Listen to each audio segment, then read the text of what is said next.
ce qui s'est passé, c'est que j'ai des caméras chez moi, parce que du coup, j'ai un petit garçon et quand je suis pas là, ça me permet de le voir, qui sont branchées dans mon salon et dans ma chambre. Et d'habitude, le soir, j'éteins la caméra de ma chambre, sauf que cette semaine, je ne l'ai pas éteinte.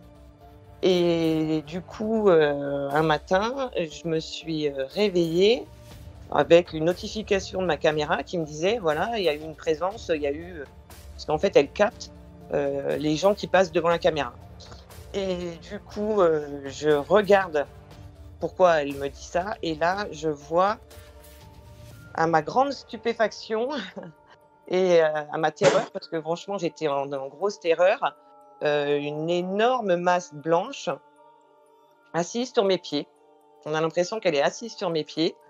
Mais en fait, ce qu'il faut quand même rappeler, c'est que j'habite dans un ancien couvent qui a une très très vieille histoire, qui date de 1200, dans les 1200 et quelques. Donc elle a vraiment beaucoup d'histoire, cette maison.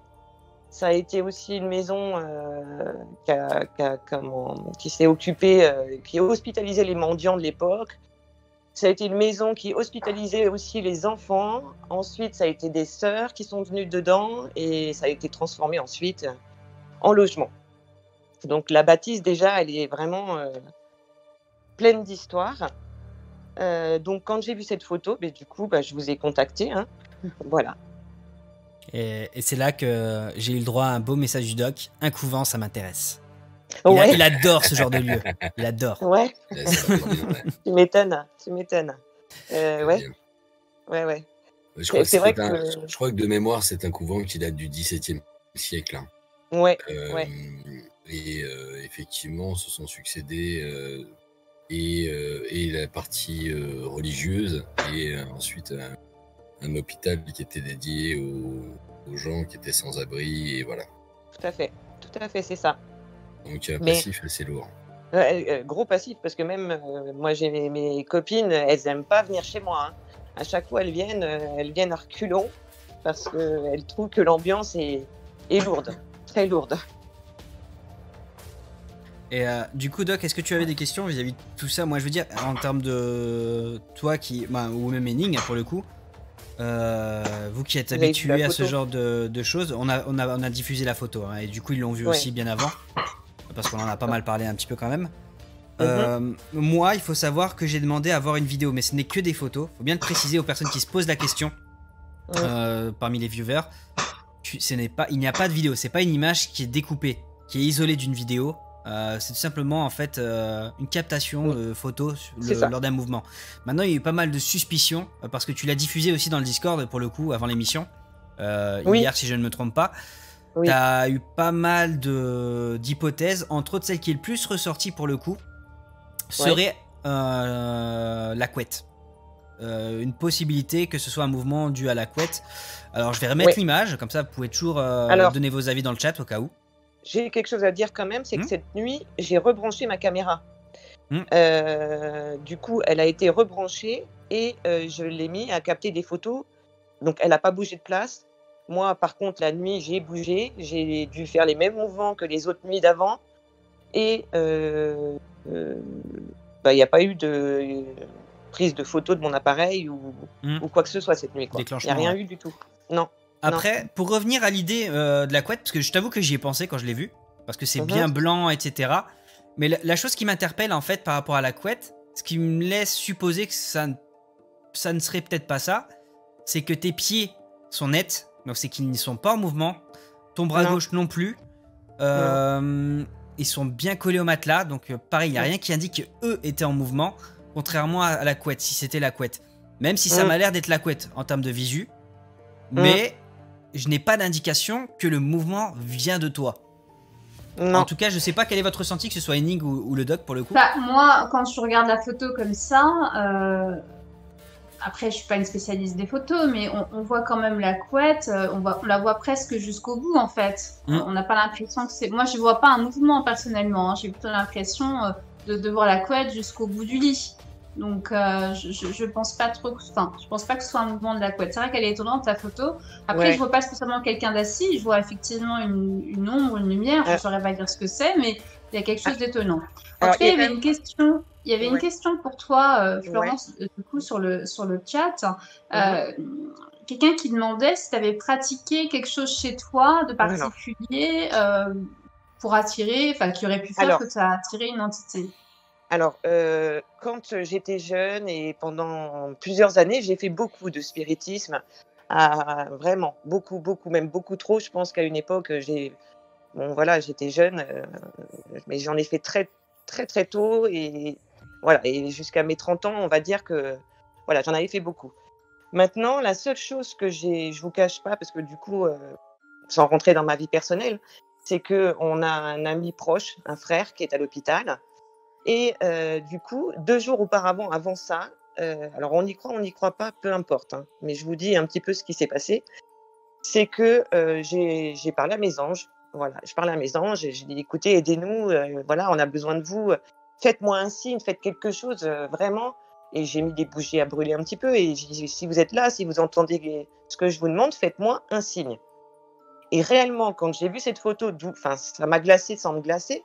J'ai l'impression, mais c'est peut-être dans ma tête, hein, qu'on voit un ange avec 2 ailes derrière, assis sur mon pied, quoi. Voilà comment je vois cette photo qui me répond oui, on est là, quoi. Voilà, voilà comment je l'ai pris. Tu n'es pas la seule à avoir un ange, en tout cas. Hein. Il y a plusieurs personnes qui disent on dirait un ange. Avant même que tu en parles, il y avait déjà des commentaires qui disaient on dirait un ange. Effectivement. Ah ouais, Moi, pour rejoindre le commentaire d'Henning, pour moi, ça n'a pas non plus la couette. Hein.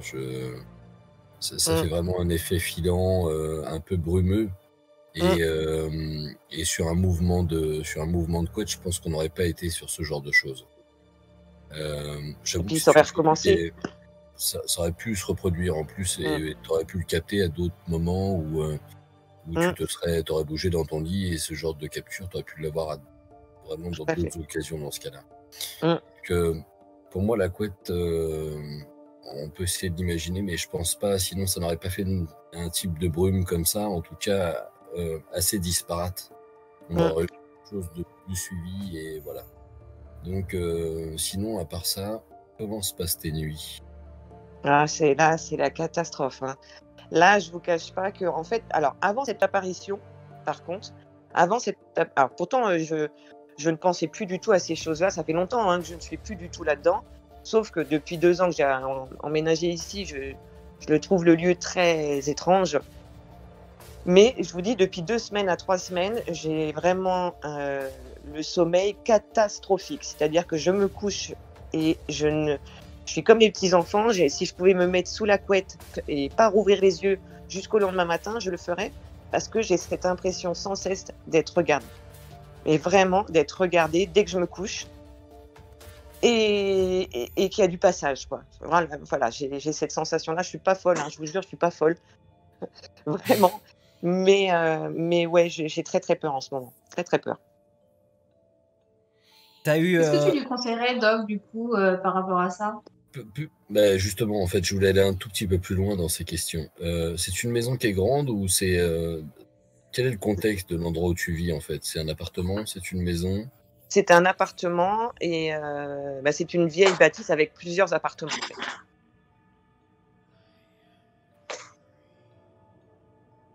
Allô?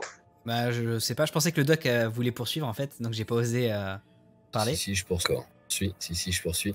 Est-ce que tu as la sensation d'être observé ou d'être suivi chez toi? Ah, mais complètement. Et ma chienne aussi. C'est-à-dire qu'un soir, il y a un canapé où, bizarrement, je ne vais jamais. J'ai 2 canapés chez moi. Et ma chienne, elle aboie tout le temps sur ce canapé. Et quand j'essaye de m'approcher un peu, le canapé, il est froid, gelé, mais c'est comme un courant d'air, mais très, très froid. Et j'ai l'impression qu'on me regarde, vraiment. Mais quand je dis ça, j'ai l'impression d'être folle, vraiment. Mais ouais, c'est bizarre quand même. Est-ce que tu as eu l'occasion d'en parler éventuellement avec des voisins ou un truc comme ça? Alors oui, j'ai une amie, un voisin de palier, juste la porte qui est juste en face de chez moi, qui sont des sceptiques de première catégorie. et qui, un matin, il y a 3-4 jours, sont venus me voir pour me dire que leur chat, ils n'avaient pas pu s'asseoir sur leur canapé. Leur chat était en hystérie, enfin voilà, il était hystérique ce soir-là.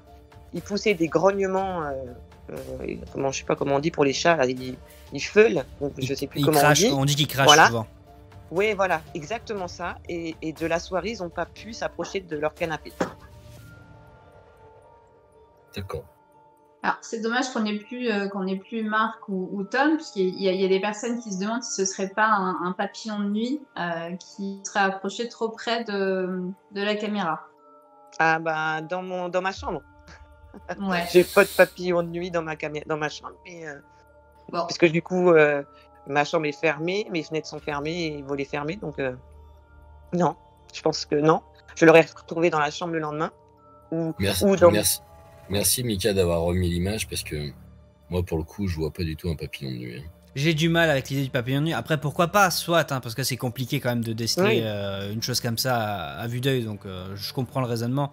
Mais j'ai un peu du mal avec cette hypothèse personnellement, au visuel en tout cas. Parce que j'ai pas mal regardé cette image, vraiment, en essayant de changer les contrastes, la netteté, etc. pour essayer de déceler peut-être une forme ou quelque chose. Ouais. Et en fait, j'ai pas réussi.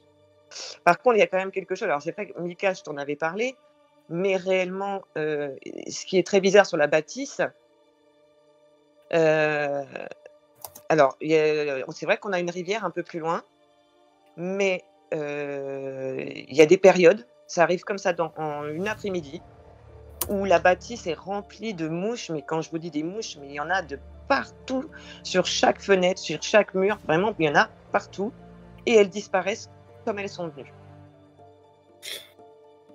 Alors, je pense que Mika, on a eu une discussion d'ailleurs par rapport à ce phénomène d'insectes avec Mika. Effectivement, le fait d'être près d'un cours d'eau peut générer effectivement l'interaction de beaucoup d'insectes.